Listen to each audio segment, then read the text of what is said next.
Muy buenas noches, bienvenidos a Contrapunto, programa de análisis político, espacio donde analizamos los temas que mueven la agenda pública y política del país. Hoy ponemos sobre la mesa un tema que ha generado controversia nacional. Me estoy refiriendo a la Ley de Ingresos 2026 y el aumento de sueldos a los diputados federales. Mientras el discurso insiste en la austeridad republicana, el nuevo paquete económico prevé incrementos salariales para los legisladores en medio de un panorama de deuda creciente y presión fiscal. Me da gusto saludar en este miércoles 12 de noviembre al maestro Daniel Méndez Vivanco. Maestro, buenas noches. Marco, me da mucho gusto saludarte, gracias por la invitación. Un gran saludo a todo el auditorio que nos empiece a sintonizar en el programa de Contrapunto. Te agradezco nuevamente la invitación, insisto en eso, y pues listo para que podamos analizar efectivamente este tema tan controvertido que es el manejo de las finanzas y cómo se mueven las finanzas y para qué se usan las finanzas. Y hay mucha madera de donde cortar, como dice la expresión popular, pero pues vamos a iniciar. Así es, maestro. Y bien, México inicia el 2026 con un paquete económico que redefine la palabra austeridad. La presidenta Claudia Sheinbaum publicó oficialmente la Ley de Ingresos y la Miscelánea Fiscal 2026, aprobada por el Congreso entre críticas, desde luego, de la oposición, especialistas y organizaciones civiles. El resultado: más deuda, más impuestos y mayor vigilancia sobre los ciudadanos. Maestro Daniel. Bueno, ya lo explicaba ayer en todo lo que estuvieron circulando, sobre todo en las redes sociales.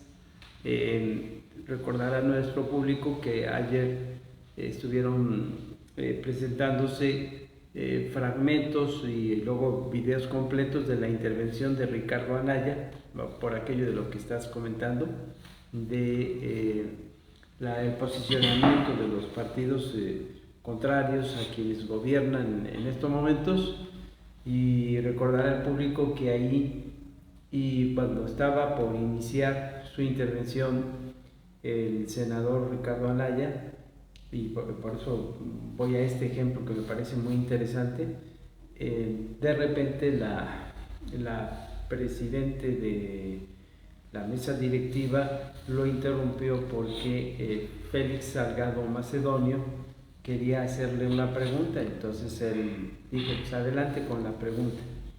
La pregunta consistió de Félix Salgado Macedonio en que dijera con toda sinceridad que tanto había de diferencias entre la deuda que dejó Felipe Calderón y la deuda que dejó Enrique Peña Nieto, porque recordará nuestro público y tú mismo, Marco, que constantemente en muchos ámbitos y en muchos rubros el gobierno morenista, tanto el que encabezó el expresidente Andrés Manuel López Obrador y ahora la doctora Claudia Sheinbaum, pues le echan la culpa, siguen echándole la culpa a los partidos de oposición en todos los ámbitos. En la cuestión económica no es la excepción. Y aquí entramos, dada la naturaleza del tema, a una guerra de cifras. Después de que saludó así dijo a don Félix Salgado Macedonio y se mostró así atento a lo que interesado a lo que le preguntaba el senador Salgado, pero cuando empezó a intervenir, se vio muy explosivo, muy emotivo Ricardo Anaya, que es un buen tribuno, yo lo considero un buen tribuno, y la parte central de esta pregunta que tiene la naturaleza de su respuesta de índole económica, fue dando las cifras, y Ricardo Anaya dijo que referente a la deuda que dejó el gobierno de Felipe Calderón y el de Enrique Peña Nieto, la había rebasado ya el gobierno de Morena. Verbigracia, el de Andrés Manuel López Obrador. y que todo parecía indicar que en esto de la miscelánea fiscal, de la ley de ingresos y obviamente de los sueldos y los salarios, se entraba luego entonces en una contradicción, porque en las cifras que fue dando, pues ahí se hace mención en labios, en voz de Ricardo Anaya, de que esta cifra se había aumentado, ¿no?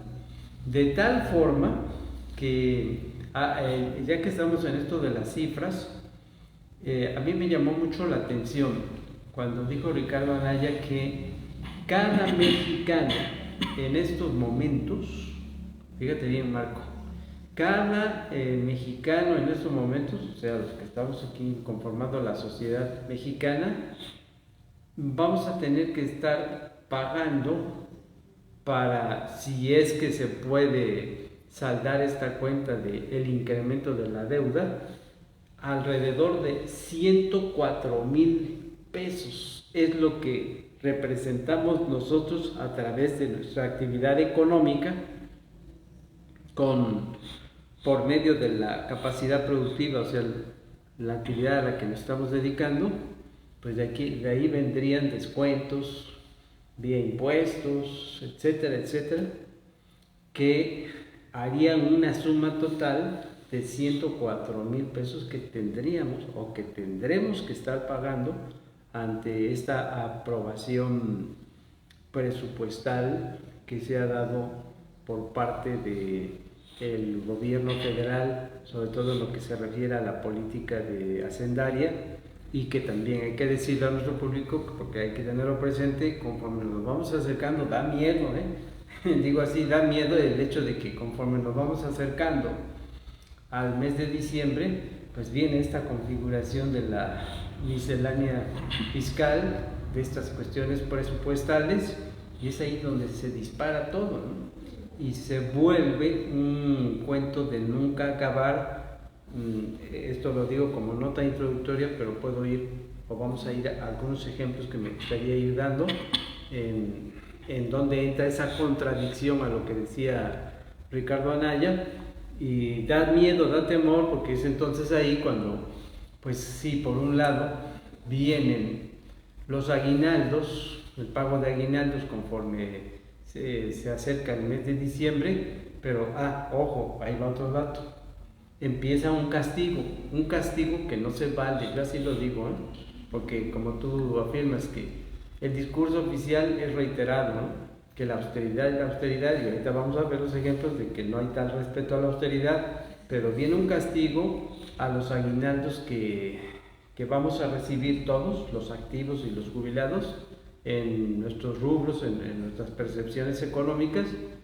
Viene un castigo que así yo le llamo, porque le van a quitar al aguinaldo en aras de canalizarlo, entre comillas, a obras de índole social. Así andan las cosas, Marco. Pues así está el asunto. Bueno, que esto de la deuda en nuestro país, recuerdo el famoso FOBAPROA, claro, Fondo Bancario de Protección al Ahorro, bueno, luego con Vicente Fox, Enrique Peña Nieto, y bueno, también el asunto de la deuda que deja Andrés Manuel López Obrador. Aquí, independientemente del partido, que empiecen a decir, no, es que son de derecha, no, nunca hemos sido ni derecha ni somos de izquierda, simplemente somos objetivos, neutros, y somos críticos, porque sobre todo eso se requiere en nuestro país, voces críticas que de alguna forma fundamenten todo lo que está sucediendo, y esta cuestión, bueno, de la deuda, y ahorita, bueno, Claudia Sheinbaum. Y que hablamos de los impuestos para el 2026, la llamada reforma recaudatoria, pues no perdonó ni a los productos básicos de consumo popular. El refresco, que de alguna forma ya se está convirtiendo en un producto básico, aunque no es importante, indispensable, mas sin embargo el mexicano lo consume demasiado, y precisamente en una de las conferencias que da la presidenta, decía, no, pues que también es para ir regulando la cuestión de la obesidad y todo, ¿no? O sea, a lo mejor nos quiere a todos delgados como ella, ¿no? Pero bueno, en esta parte ahorita entre... me prestas la pesadora aquí para que vea yo cuánto peso yo y... Exacto. Entre los nuevos gravámenes destaca el impuesto de 3.08 pesos litro a refrescos, bebidas azucaradas, impuesto progresivo a cigarros hasta el año 2030 del 8% de impuesto a videojuegos con contenido violento. Incluso, bueno, también va a haber impuestos a los sueros deportivos y bebidas energéticas dentro del esquema de impuestos especiales. Esto de los sueros, bebidas energéticas, que últimamente también ha generado pues interés, sobre todo del joven, en estar consumiendo este tipo de bebida, y vieron ahí que se le puede obtener un ingreso adicional, ¿no?, a lo que se tiene, y por eso también ahora pues buscar la manera de estos impuestos. Hablábamos del control hacia el ciudadano, y efectivamente el SAT, el Servicio de Administración Tributario, pues tendrá un acceso total a datos digitales. En este caso, pues las plataformas, información que, bueno, como organizaciones ya protestas, como el artículo 19, que esta disposición que es presentar una invasión total a la privacidad de garantías judiciales, que ya era un tema que también en su momento dado lo habíamos platicado, esta situación de querer de alguna forma que sea el SAT el que esté ahí investigando los ingresos, lo que vas obteniendo por otros conceptos, pero también lo que vas gastando, y bueno, tener ahí un control más exhaustivo. Va a haber un recorte al Poder Judicial, pero a lo que hablábamos, aumento en el Congreso. Los diputados federales que hoy se han convertido, casi en su mayoría, me estoy refiriendo, salvo honrosas excepciones, dijera el expresidente, ahora se la cambiamos, honrosas excepciones, me estoy refiriendo a los representantes de la oposición, pero lo que ha sido los representantes tanto de Morena, Verde y Partido del Trabajo, pues se han convertido en empleados de la presidenta de la República, Claudia Sheinbaum, y no en representantes del pueblo. Maestro Daniel. Mira, ahí ya que entramos a los ejemplos, varias cosas. A ver, yo empezaría con esto, con lo que acabas de decir. Esa es una de las cosas que también, tomando en cuenta la palabra, el concepto que utilizó Ricardo Anaya de la contradicción, efectivamente esta contradicción, este concepto es válido para ir analizando todos los ejemplos donde estamos viendo de cómo se va a manejar la política económica.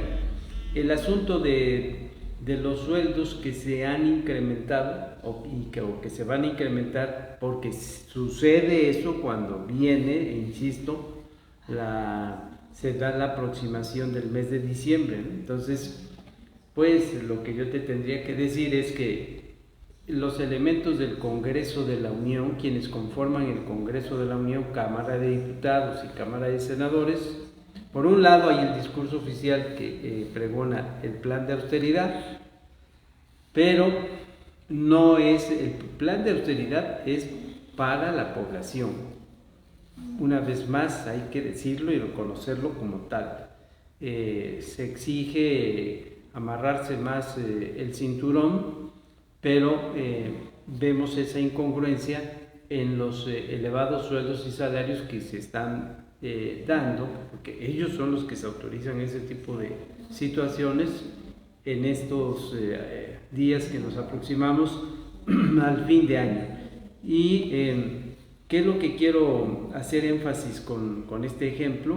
De que lo que estamos observando es que muchos de los funcionarios de la clase política de Morena y sus aliados son los nuevos ricos que están conformándose en el país.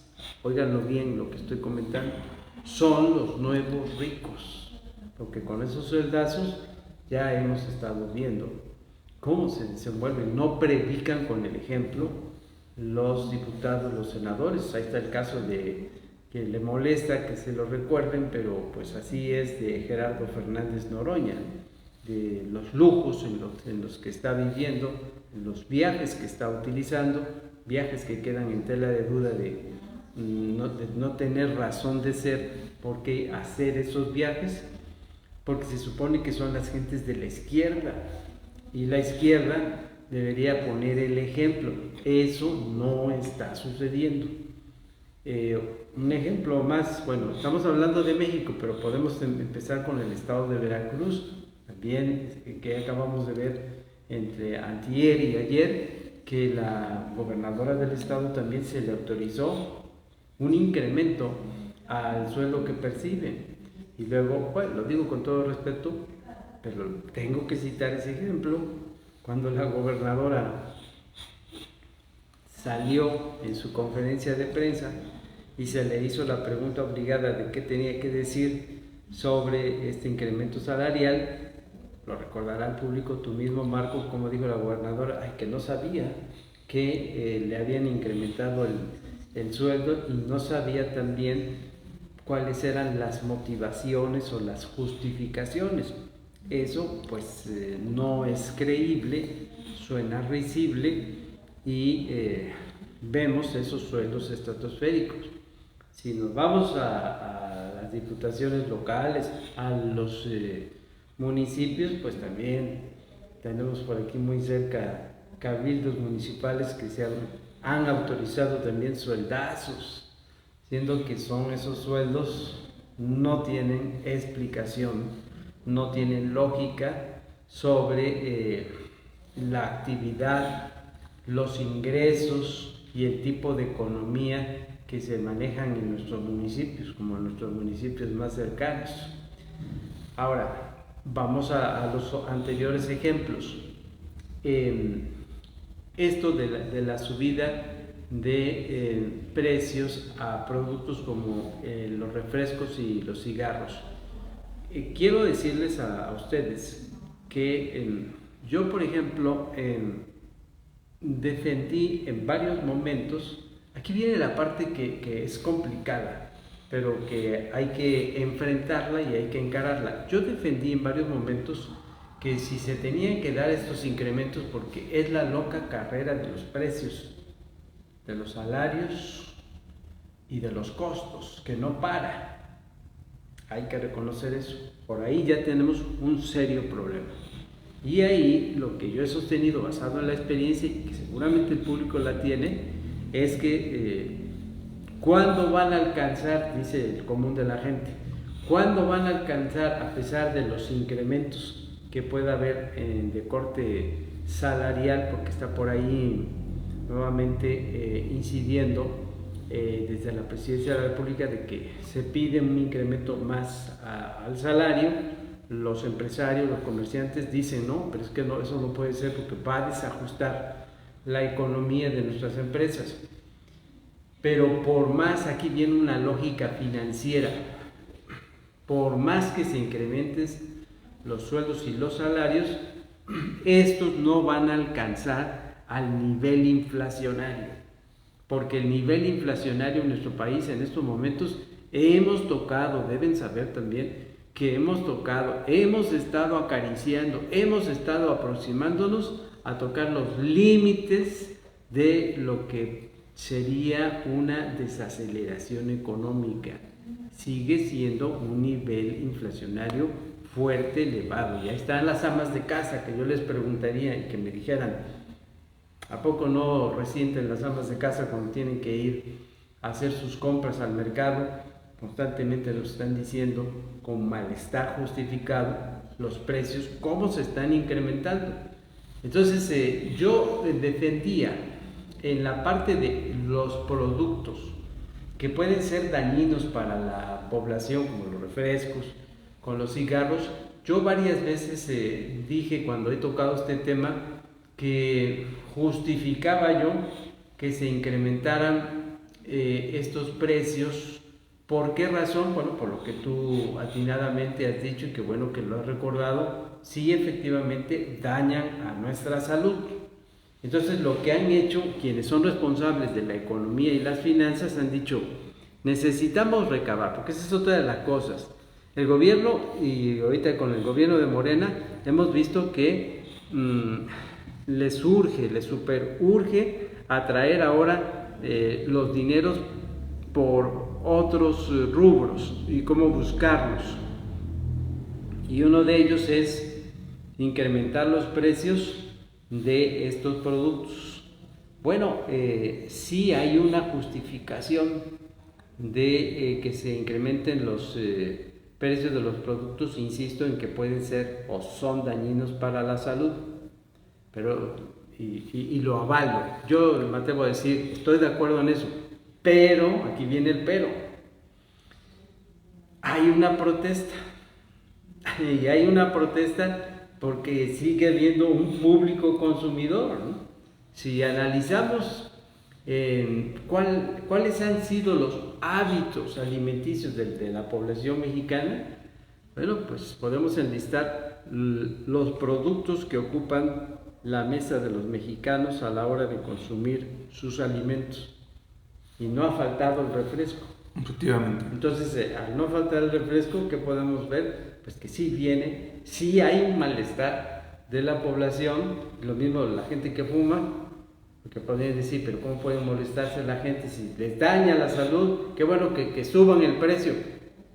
Pero hay gente que sigue siendo un público consumidor y buscan y rebuscan, pero se dan a pagar esos productos. Es donde dicen las autoridades financieras, bueno, pues que los paguen, ¿no? Ya saben con el riesgo que genera para la salud. Pero es un problema complejo. Por un lado, dañan a la salud, pero por otro lado, el gobierno necesita recabar dinero vía los impuestos. Y ahí voy a un tercer punto rápidamente, para luego cederte el uso de la palabra. El tercer punto. Acuérdense que el gobierno de Morena, desde la administración pasada, ya se venían deteniendo, con esto voy a concluir esta segunda intervención, se venían deteniendo por la presión que había del sector comercial y el sector empresarial de que urgía una reforma fiscal. ¿Por qué? Porque le decían al gobierno de López Obrador y al de ahora Claudia Sheinbaum, tienes que autorizar la reforma fiscal porque ya desapareciste los organismos autónomos, de los cuales tomaste dinero para los programas sociales, ya desapareciste otras áreas institucionales que dijiste que no tenían razón de ser, pero resulta que ese dinero que ha ido encaminado a los programas sociales ya se está acabando. Y ahora tienen que buscar otras estrategias económicas para empezar a recabar ese dinero y centrarse en lo que se ha centrado el gobierno morenista de la política social. Pero resulta que, pues ¿qué estamos viendo? Incremento en los precios, y estamos viendo un incremento, estamos viendo autorizaciones de impuestos en ámbitos donde no se estaba costando. Y es donde yo digo, no hay necesidad entonces de que anuncie una reforma fiscal, porque por ahí no, estamos viendo todavía eso de la reforma fiscal, porque la pregunta es de dónde van a sacar ese dinero para las políticas sociales, programas sociales, etcétera. Pues ya está la reforma, aunque no digan la reforma fiscal, ya está. Ya con esta miscelánea fiscal estamos viendo que ya está funcionando esa reforma fiscal, porque ya están estableciendo, van a cobrar para el año siguiente en las declaraciones de impuestos, van a cobrar los impuestos tradicionales, pero ahora nuevos impuestos. Sí es, efectivamente, y bueno, todos esos nuevos impuestos que se van a iniciar a partir de enero del 2026, también nos queda esta cuestión bien definida, pues parece también para pagar el incremento de los diputados, los empleados de la presidenta, no los representantes del pueblo, los empleados de la presidenta o también los empleados de la gobernadora, porque así como hay empleados de la presidenta, también hay empleados de la gobernadora, también que no son representantes del pueblo. Y mientras eso sucede, bueno, el Instituto Nacional de Cancerología perderá 1,000 millones de pesos. Estos, bueno, datos del Centro de Investigaciones Económica y Presupuestal. El CIEP, especialistas advierten que el sistema de salud enfrentará 2026 con menos capacidad y más demanda. Esta problemática que también existe en nuestro país, como es la enfermedad del cáncer, ahora va a tener menos presupuesto para ser combatida en esta situación ahora con esta nueva para el 2026, donde va a haber menos presupuestos para la atención del cáncer, maestro. Mira Marco, ahí tocas otro aspecto que es bien sensible. Porque una vez más, lo vimos en el presupuesto pasado, cuando estaba López Obrador, y ahora lo estamos viendo en este presupuesto con la actual administración federal. ¿Qué es lo que estamos viendo? Se repite la historia. Se supone que deberían encaminar estos presupuestos como beneficio económico a áreas que son muy sensibles, estratégicamente muy sensibles. Estás tocando el aspecto del área de salud. El programa de salud, las políticas públicas en materia de salud dentro de la administración federal pasada y la actual han sido, lo tengo que decir, un fracaso. Han sido un fracaso. ¿Cómo es posible que se disminuyan los presupuestos para el área de la salud? Hay muchas enfermedades que están golpeando fuertemente la salud de los mexicanos. Es el caso del cáncer, ¿no? Entonces, eso se me hace, aquí incorporo otro concepto que es el de la contradicción. Pero te puedo citar otro ejemplo más.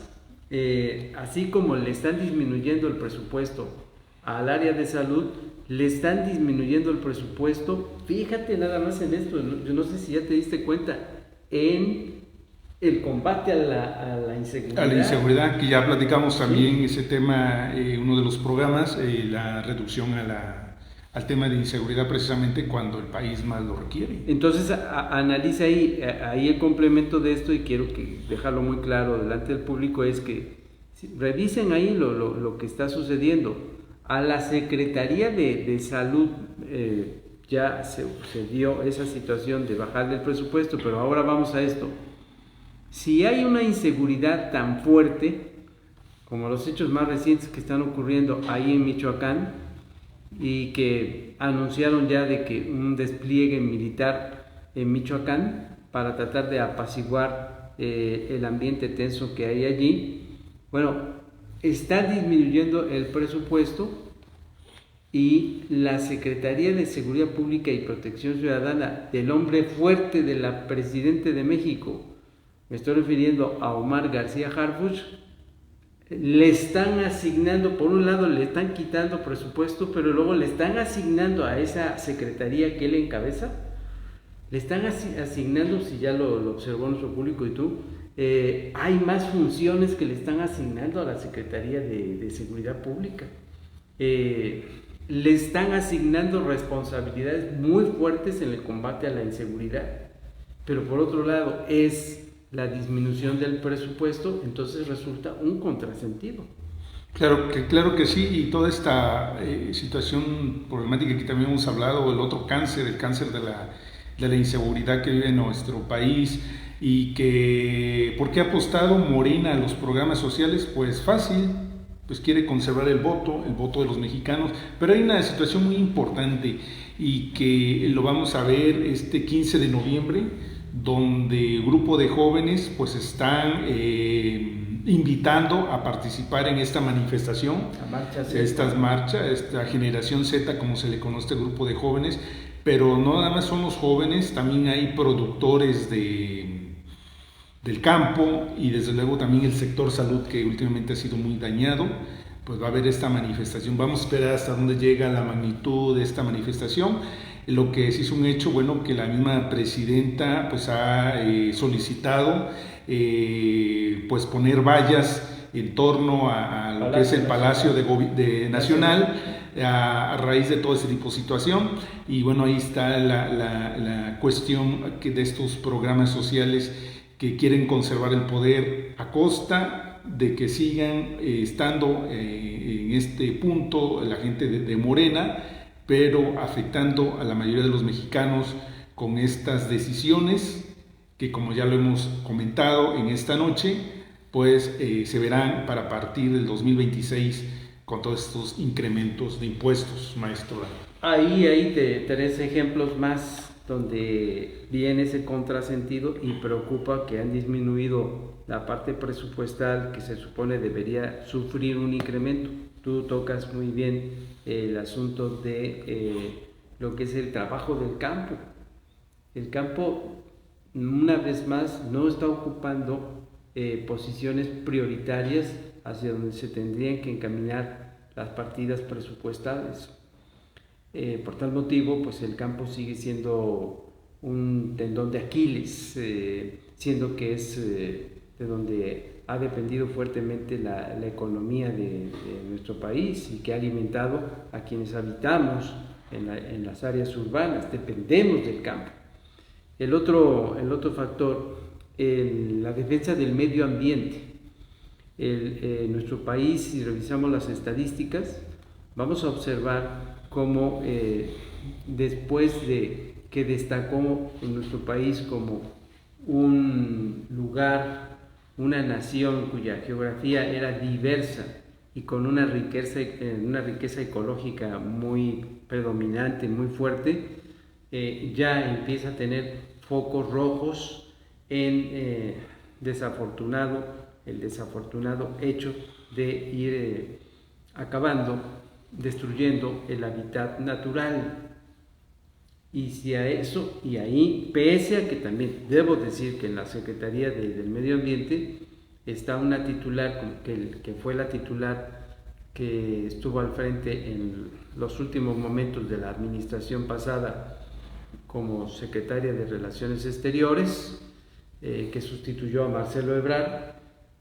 Es una buena profesionista, yo sé que tiene una trayectoria profesional muy importante, pero pues yo me imagino que la secretaria del Medio Ambiente pues está atada de brazos porque la política hacendaria está indicando esa política fiscal, que esa partida presupuestal no está ocupando lugares prioritarios para combatir toda esta destrucción que está teniendo el hábitat natural. Y va un tercer ejemplo. El tercer ejemplo, la Secretaría de Comunicaciones, Transportes, Obras Públicas, las carreteras. ¿Las carreteras en qué estado se encuentran? Se encuentran en un estado de abandono, de deterioro. Aquí, donde estamos en Huatusco, las carreteras que son acceso para ir y venir aquí a nuestra ciudad, a nuestro municipio y la región, están en un abandono total. Y revisamos esa partida presupuestal y no satisface ante una necesidad imperiosa de mejorar nuestras vías de comunicación, a pesar de que la gobernadora de Veracruz anuncia que ya se están atendiendo, que por ahí la vimos dando instrucciones sobre que venga un trabajo de remodelación de las carreteras, pero seguimos viendo hasta estos momentos, seguimos viendo a las carreteras en completo abandono. Entonces esa es la parte que a mí me preocupa y creo que le preocupa a muchos mexicanos. Aquí vendría otra pregunta. Ante esta miscelánea fiscal y ante este presupuesto, ¿dónde están encaminados? ¿Quiénes están ocupando para el gobierno las áreas prioritarias? Ocupando los primeros lugares. Bueno, sigue siendo el ámbito de los programas sociales. Los programas sociales. Hacia ahí se están los programas sociales, los programas clientelares, dijeran por ahí. Y para el de la vivienda. También. Ahí son más. Pues prácticamente nos estamos retirando. Maestro Daniel, me gustaría, si tiene algún comentario final sobre este tema. El comentario final lo voy a rematar como inicié. haciéndome eco del clamor de los mexicanos y de las mexicanas, es ¿cuándo va a parar esta loca carrera de los precios con los salarios y los sueldos? ¿Cuándo podrán los sueldos y los salarios poderse equiparar con lo que está haciendo el proceso de la inflación? Parece que nunca, ¿no? Que nunca va a ocurrir eso. Al contrario, estamos viendo que las amas de casa que platican conmigo, eso me dicen, ¿cuándo va a parar esto? ¿Hacia dónde vamos a llegar? Bueno, pues hablan de un incremento al salario mínimo, que ha sido importante, porque a lo mejor los morenistas me podrían decir, no, pues ya va a atacar eso de que sí dimos un incremento importante al salario mínimo. Sí lo considero, ha habido un incremento al salario mínimo importante, algo así como si vamos a porcentajes, que sería como el 20%, pero el proceso inflacionario se dispara, se sigue disparando y se sigue disparando, y estamos viendo ahora estos impuestos que castigan también el bolsillo de los mexicanos. Entonces el salario mínimo, que ha sufrido incrementos importantes, pero se pulveriza, inmediatamente se pulveriza, y entonces caemos en un círculo vicioso que los economistas podrán darnos muchas explicaciones, pero los que somos ciudadanos de a pie y que estamos en contacto con las grandes realidades sociales, vemos con preocupación que el manejo de las finanzas no ha sido el adecuado. Efectivamente, maestro. Prácticamente pues estamos finalizando, y bueno, los representantes del pueblo, si así llamarlos, porque yo les digo que son los empleados de la presidenta o los empleados de la gobernadora, pues se colocan por encima del sacrificio nacional, la legitimidad del poder se debilita. Gracias por haber sintonizado su programa de análisis político Contrapunto. Se despide Marco Antonio Jaque Solabat. Muy buenas noches. Gracias, Marco, por la invitación. Gracias a todos. A todo el auditorio.